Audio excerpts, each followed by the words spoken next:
առաջ տեղեկություն տարածվեց, որ Հայաստանի քաղաքացիների անձնագրերում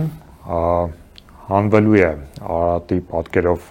կնիքանման նմուշը։ Վերոգրյալ իրողությունը հասարակական բուռն արձագանքի արժանացավ եւ մենք կարող ենք փաստել, որ Հայաստանի գործող վարչախումբը հերթական անգամ փորձ է անում, այսպես ասած, պայքարել հայկական ինքնությունը խորհրդանշող սիմվոլիկաների դեմ եւ հերթական անգամ կարող ենք փաստել, որ ըստ էության Հայաստանի գործող վարչախումբը շարունակում է կատարել թուրք-ադրբեջանական տանդեմի պատվերները ընդդեմ Հայաստանի Հանրապետության ժողովրդի, հայ ժողովրդի ինքնության։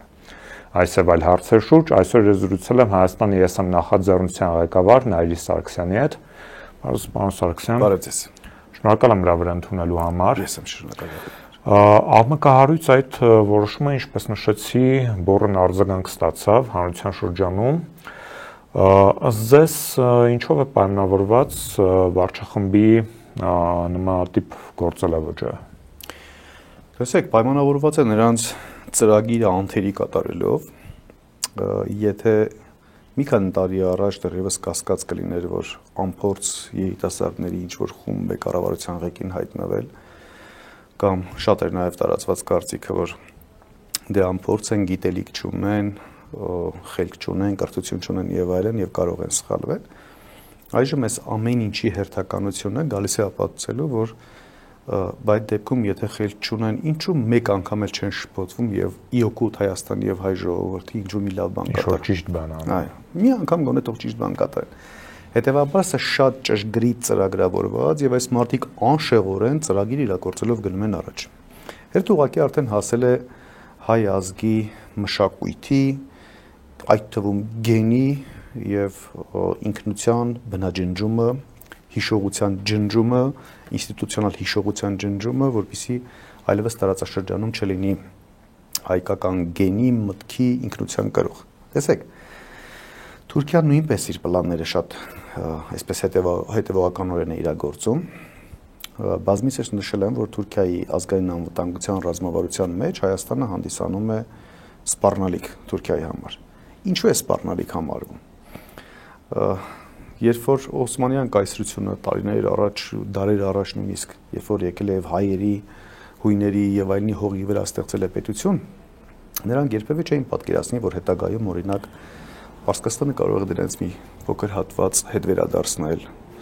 Դրանից ցարական Ռուսաստանը կարող է գալ քրիստոնյաների իրավունքների պաշտպանություն իրականացնել, հողերը հետ վերադարձնել եւ այլն։ Նրանք դրանից պատմությունից դասեր են քաղել եւ ինչ են անում։ Այսինքն աշխարհը քանի որ գտնում է турբուլենտության մեջ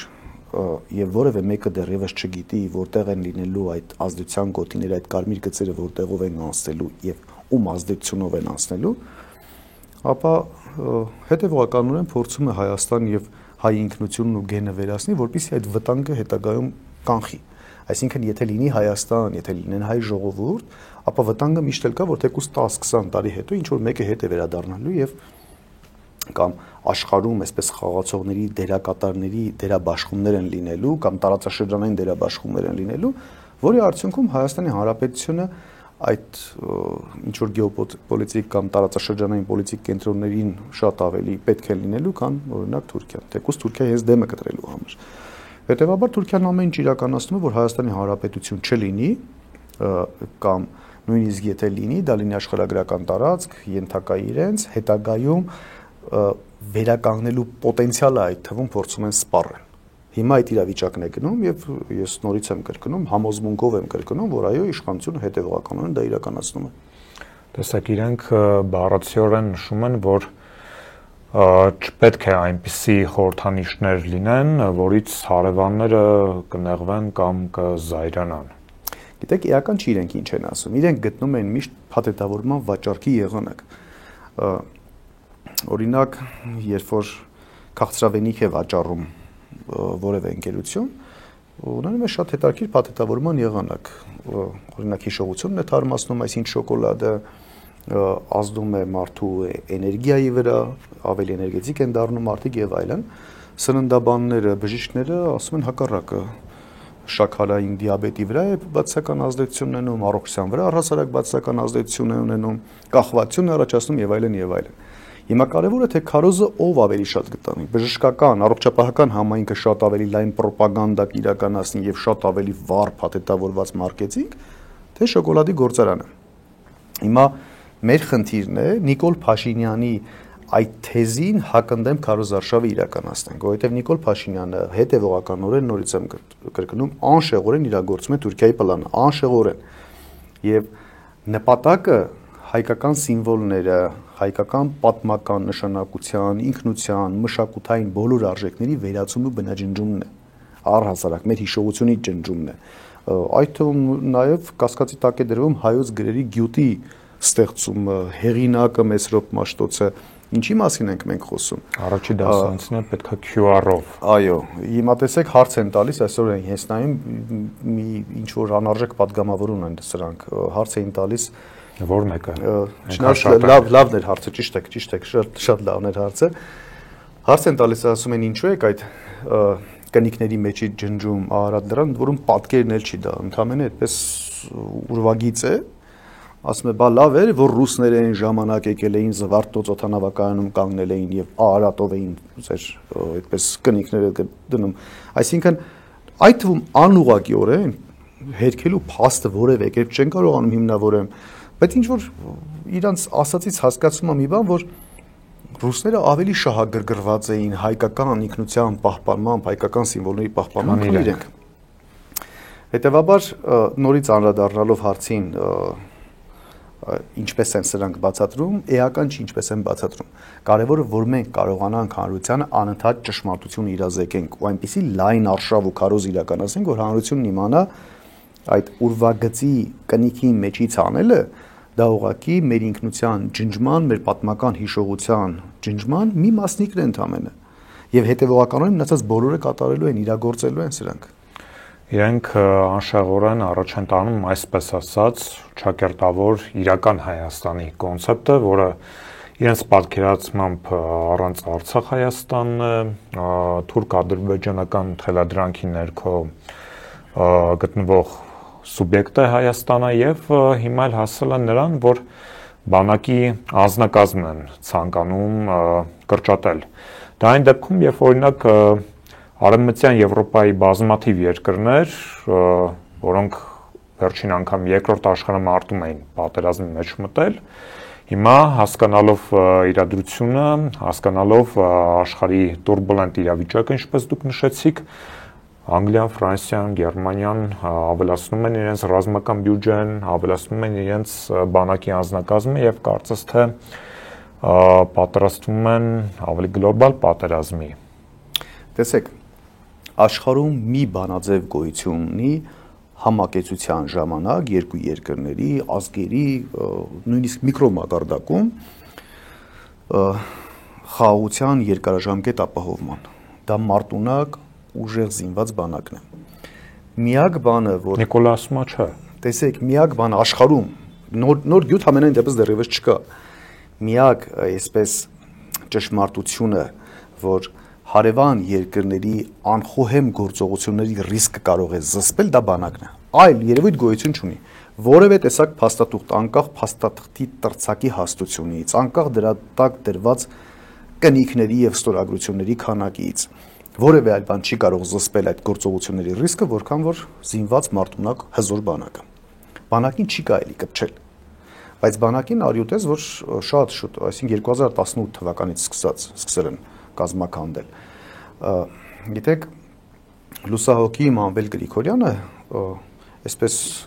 նրա անվան հետ շատ բացասական երևույթներ են կապել։ Նույնիսկ այն տարածաշրջանում, որտեղ նա բնակել է, ես խոսել եմ բնակիչների, շատ բացասական նկարագրություններ են ունեցել։ Բայց հետագայում, այդ թվում ԱԱԾ-ային ժամանակվա տնօրենը հետագայում բացահայտեց, որ այդ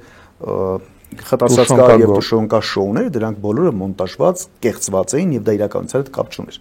Ինչի համար էր դա արվում։ Այսինքն, եթե տեսեք, եկեք ռացիոնալ, մտածենք, եթե մենք խնդիր ունենք որևէ մեկին պատժելու, հիմա դա կլինի անձնական հարաբերություններում, թե կլինի առավել եւս պետական, ընդ որում իշխանության մանդատով օժտված հանգամանքներում, գոյություն ունի չգրված կանոններ, մարդուն հասնում է բադիշ, պետք չի մամուլով շոուներ, նկարանուններ եւ այլն։ Գոյություն ունի քրեական օրենսգիր, գոյություն ունի նրա պատժիչ հոդվածներ, կիրառեք եւ ձեր գործողությունը կատարեք։ Բայց սրանք հակառակից սկսեցին, այսինքն քրեականը չկար, իրենք շոուն էին ապահովում, ինչու, որովհետեւ անհրաժեշտ էր բանակի գեներալների, հաղթանակած անձանց, բանակի առհասարակ անունը պետք էր բնաջնջել, հավասարացնել զրոյի։ Այսինքն սրանք սկսեցին այստեղից, այդպիսի մարդկանց արժե զրկելով, այնուհետև բանակը արժե զրկելով, հետագայում ասելով, որ բանակում դասալիքներ էին, ընդ որում թվերը մոտավորապես նույն քանակրին ինչ էստում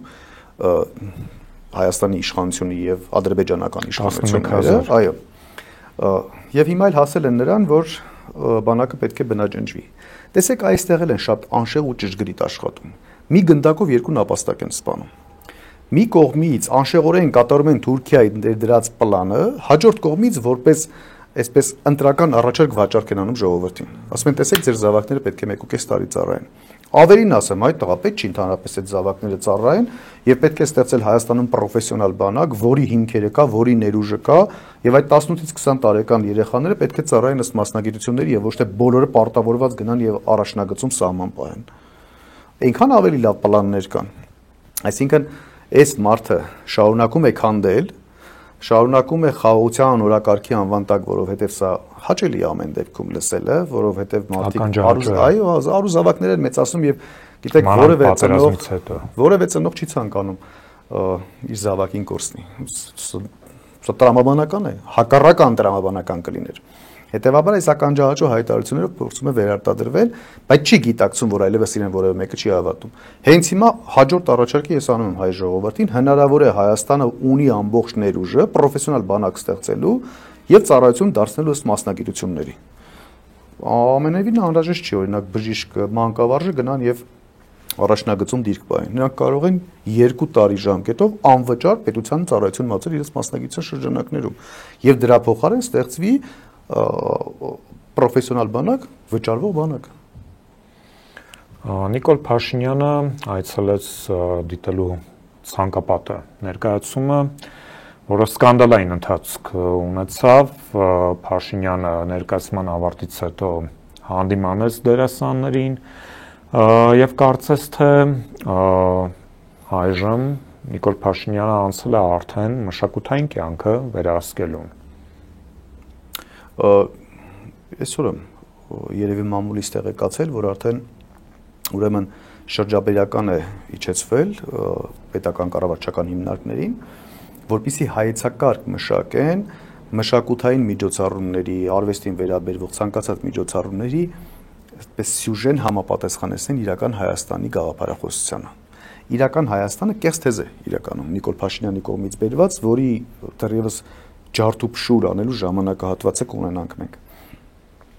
Ինչ է սա նշանակում, այսինքն այդ թվում մշակութային կյանքում միջամտությունը այնպես է կատարում, որ երբևէ ազատական մտածելակերպ ունեցող մի երեխա, երիտասարդ կամ ցանկացած լսարանի ներկայացուցիչ պատմության գրքերում հակառակը չկարդա, հետո մշակութային միջոցառումների ժամանակ հանկարծ տեսնի, որ իրականությունը լրիվ այլ է եղել։ Այդպես են հասարակությանը դեգրադացնում, այդպես խաբելով են հասարակությանը դեգրադացնում, այսինքն պատկերացրեք նամանավան նոր սերունդը բոլոր տեղերից ինֆորմացիան ստանալու ժամանակ, երբ որ համադրում է, տեսնում է, որ այո, այդպես է։ Այսինքն մենք պատմական Հայաստան չենք ունեցել, մենք ընդհանրապես տեղի բնիկ ժողովուրդներ չենք, մենք չգիտեմ ինչ քոչվորներ ենք, մեզ բերել են ուղղակի այստեղ, չգիտեմ որ պետության գթասրտության հաշվին այստեղ մենք ապրել ենք այսքան ժամանակ, գիր չենք ունեցել, լեզու չենք ունեցել, մշակույթ չենք ունեցել եւ այլն։ Փոխարենը Ադրբեջանը զուգահեռ իրականության մեջ ստեղծում է հայկական ամբողջ մշակույթը վերագրում է իրեն եւ այդ թվում միջազգային ռոպագանդա իրականացնում, որ տարածաշրջանում եղել են քրիստոնյա թուրքեր, որոնք իրենց նախնիներն են եւ որոնք այո Արմենիստան եղել է, Արմենիա եղել է տարածաշրջանում, բայց այդ Արմենիան իրենցն է եղել եւ ոչ թե մերն է եղել, այսինքն չեղած պատմություն նրանք վերագրում են ամենօրյա ռեժիմով եւ ներքին լսարանի համար եւ արտաքին լսարանի համար աշխատանք են իրականացնում, զուգահեռ իրականության մեջ Նիկոլ Փաշինյանը նսեմացնում է այն ինչը մերն է, մեր ինքնությունն է, յուրաքանչյուր հայի սեփականությունն է։ Սա իր իրական Հայաստանը։ Նրա իրական Հայաստանում պետք է հայ ազգը լինի սպասարկու, պետք է հայ ազգը ճշգրիտ տեղեկատվություն չստանա, պետք է մամուլից, գրականությունից, դասագրքերից եւ մշակութային միջոցառումներից միայն կեղծիք լսի։ Սա է նրա պատկերացումը։ Վերջին օրերին Նիկոլ Փաշինյանը նաև հայտարարեց, որ ինքը չի հրաժարվել ամենայն հայոց կաթողիկոսի նկատմամբ ունեցած դիրքորոշումից եւ ըստ էության հայտարարեց, որ Էջմիածնի հանրահավաքը, այսպես ասած, լինելու է, եթե ամենայն հայոց կաթողիկոսը հրաժարական չտա, հա։ Ամռանն նա փորձ արեց ուժով վերցնել Սուրբ Էջմիածինը, սակայն ձախողվեց եւ ըստ էության կարծես թե մարտավարական նա անջապրեց։ Հիմա ձեզ նա ինչպիսի գործողությունների կգնա։ Տեսեք, ես հակված եմ նույնիսկ մտածելու, որ եկեղեցու շուրջ ծավալվող իրադարձությունները չարժի Նիկոլ Փաշինյանին հիշեցնել, որովհետև դրանով կարծես թե հրահարում ենք, որ որևէ գործողության գնա։ Այդ նախաձեռնությունն այսպես ոչնչացված նախաձեռնություն է։ Նա փորձարկեց, տեսավ, որ պետական մարմինների միջոցով որևէ կերպ հաջողության չի հասնում, տեսավ, որ կոչերով եւ հանրության աջակցությունը չի վայելելու, անկախ նրանից հասարակությունը կաթողիկոսին սիրում է, չի սիրում, հասարակությունը գիտակցում է, որ դա հարձակում է ինստիտուտի վրա, եկեղեցու վրա եւ ակնհայտ աջակցություն չվայելեց, այո։ Անգամ աթեիստներ կային։ Հիմա վերջերս նույնիսկ տեսել են, որ լրատվականներն են այդպես հարցերը ուղղում նրան, էլ ասում են, չէ, իհարկե չի ավարտվել։ Ինչ պատասխանի, հո չի ասելու, այո, ես ավարտել եմ։ Տեսա, որ չի ստացվում։ Որոշակի գործողություններ դեռևս կարող է կատարել, ինչ որ փոքրիկ միտինգներ, չգիտեմ, տարբեր տեսակի ստատուսներ դեռևս կարող է իրականացնել։ Բայց այ կաթողիկոսի, բայց իրականում եկեղեցու դեմ արշավը կարծում եմ այլ կերպ կշարունակի։ Օրինակ ինչու ձերբակալեց Միքայել Սրբազանին։ Երբ որ այդ հայտարարությունը մոտավորապես տարիուկես առաջ է իրականացրել ձերբակալությունից, ակնհայտ եկեղեցու նորից արժեզրկման համար, չէ՞։ Տեսեք, եկեք հիշենք բանակը։ Սկզբից բանակի արժեզրկելու համար ում սկսեց արժեզրկել գեներալներին եւ հաղթանակած դերակատարներին։ Հիմա եպիսկոպոսներին փորձում է անհատապես այդպես նսեմացնել, հետո ասել, գիտեք, ամբողջ եկեղեցի ասվածը այս նսեմացված եպիսկոպոսներն են։ Այսինքն դեռևս նրա ծրագիրը հաջողությամբ գնում է, քանի դեռ հանրային դաշտում գնում է, որ կամ մարդկանց գիտակցության մեջ ավելի ամրապնդված չի, որ սրբազանները քաղբանտարկյալներ են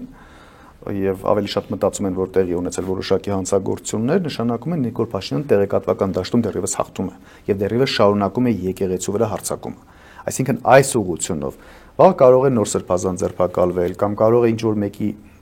անվան շուրջ ավելի այդպես լուրջ էական կեղծիքներ ստեղծվի եւ տարածվի, այդպես է փորձելու եկեղեցու վրա ազդեցությունը շարունակել։ Բայց բարեբախտաբար ուրախ լուր այստեղ նա է, որ մի քանի ամիս է մնացել Նիկոլ Փաշինյանի այսպես պաշտոնավարմանը եւ իր որևէ այդ ծրագիր չի հասցնի ավարտին։ Վաշինգտոնում տեղնեցած բանակցություններից հետո Հայաստանի իշխանությունը հայտարարում էր, որ իբրև թե խաղաղություն է եկել եւ իրենք ավելին բերել են երկարաժամկետ խաղաղություն, հա, Նիկոլ Փաշինյանը վերջին օրերին խոսում էր, որ իրենց քայլերի շնորհիվ հայկական պետականությունը 100 կամ 150 տարի մոտավորապես գոյություն կունենա այս պայմաններում։ Հիմա ձեզ, երբ որ տեսնում ենք գործող վարչախմբի, այսպես ասած, քարոզը, այս կեղծ խաղաղության համատեքստում, եւ տեսնում ենք Ադրբեջանի չդադարող պահանջները, որոնք շարունակաբար ավելանում են, հայ-ադրբեջանական հարաբերությունների, այսպես ասած, կարգավորման շրջափուլում ինչ է հիմա ձեզ առկա։ Տեսեք, նախ սկսենք մի անեկդոտից, այդպես մեկը շատ նեղված իր հայրիկին պատմում է, ասում է, գիտես, մեր հարևանի պապիկը իր չիբուխը վառել է աստղերից։ Ասում է, ով ասեց, ասում է, դե հարևանի երեխան ասա, ասա, դե դու էլ ասա։ Հիմա Նիկոլ Փաշինյանը, որ ասում է 150 տարվա խաղաղություն են բերել, մենք էլ կարող ենք ասել 1000 տարվա խաղաղություն 500 տարի հետոից սկսած։ Այսինքն անիմաստ թվեր է խոսում։ Սկզբից խոսում էր 2050 թվականի կոնցեպտի մասին։ Մի բանի մասին, որը որ հեռու է այսօրվանից, մարդիկ այդպես նույնիսկ լուրջ չեն ընկալելու։ 150 տարի խաղաղություն են բերել։ Իհարկե սա կեղծիք է։ Նիկոլ Փաշինյանը ոչ մի խաղաղության փաստաթուղթ չի ստորագրել։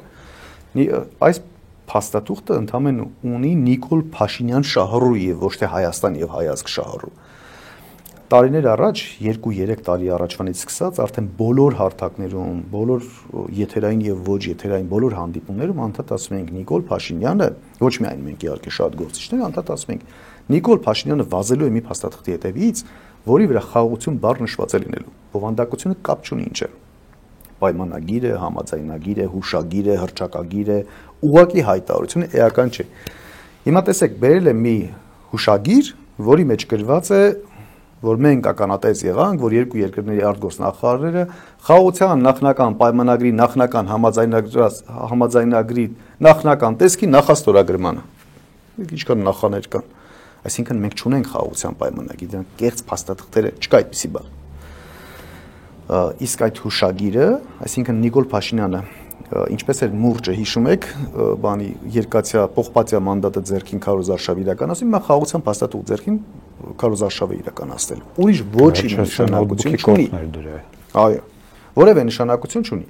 Այ Ադրբեջանի համար որոշակի ունի, Ամերիկայի Միացյալ Նահանգների համար որոշակի ունի։ Իհարկե նրանք էլ եւ նախագահների անձնական շահը կար այստեղ, եւ պետական շահը։ Նրանք պետական շահի գիտակցումով այդ թվում անձնական շահը համադրել են։ Օրինակ Թրամփի համար երկու կարևորագույն նշանակություններ։ Փաստաթղթով ընդգծեց, որ ինքը տարածաշրջանային դերակատար է, եւ փաստաթղթով այդպես իրավունք ստեղծեց Նոբելյան մրցանակի ստացման համար ինչ որ դիմումի ներկայացման։